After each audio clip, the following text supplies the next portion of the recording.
I will place my request for my constituency. என்னுடைய கடலூர் தொகுதியிலே வடலூர் பகுதியிலே ஒரு நல்ல ஒரு மத்திய அரசாங்கத்தின் ஒரு மருத்துவமனை தேவைப்படுகிறது. ஏனென்றால் கடலூர் மாவட்டத்திலே தனியாக ஒரு மருத்துவமனை மத்திய அரசாங்கம் சார்பாக இல்லை. எனவே தயவு கூர்ந்து இந்த அரசாங்கம் கடலூர் பகுதிக்கு ஒரு மத்திய மருத்துவமனை அமைத்து தருமாறு தாழ்மையுடன் கேட்டுக்கொள்கிறேன். அடுத்தது நீட்டை நாங்கள் ஏன் கடுமையாக எதிர்க்கிறோம்?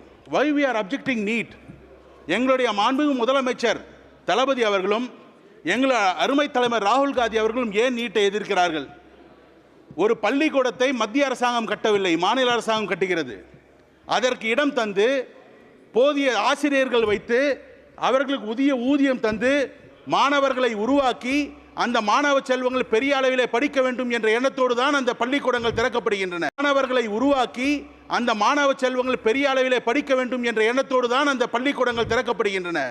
ஆனால் லெவல் பிளேயிங் கிரவுண்ட் இல்லாத அளவிற்கு சரியான முறையிலே நீட் எக்ஸாம் நடத்தப்படாததால் எங்களுடைய மாணவ செல்வங்களால் மருத்துவர்களாக வர முடியவில்லை. இதுதான் உண்மை. It is anti federal, it is anti democracy. எனவே நீங்கள் மத்தியிலே நீங்கள் மத்திய அரசாங்கம் பவரை எடுத்துக்கொள்ளக்கூடாது. மாநில அரசாங்கம் தான் மருத்துவர்களை சேர்ப்பதற்கு பவரை நீட் இல்லாமல் நாங்கள் எங்களுடைய தேர்வு முறையிலே மருத்துவர்களை நாங்கள் சேர்த்துக்கொள்ள வேண்டும். இதுதான் முறை. ஏனென்றால் 5% population Tamil Nadu out of India, but we are having 11% doctors in Tamil Nadu, from Tamil Nadu.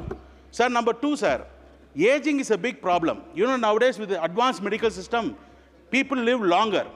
But it is not a sin.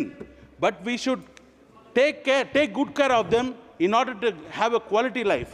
In the Arasang medical system, people live longer. But it is not a sin. But we should take good care of them in order to have a quality life. In the Arasangam, வயதானவர்களுக்கு என்ன செய்ய போகிறது என்பதை நீங்கள் நினைத்து பாருங்கள். What is the road map for the old age people? Sir, I am a doctor, sir. Please allow me to speak for 2-3 minutes more, sir. Moreover, in the mental health, autism, special child, இவர்களுக்கெல்லாம் இந்த அரசாங்கம் என்ன செய்ய போகிறது? What is the special package this government is having for spastic children or autism children or special children? Moreover, sir, insurance should be given to the autism because the children are the sufferers. Equally, the parents are also suffering, sir. So, sir, just now I started, sir.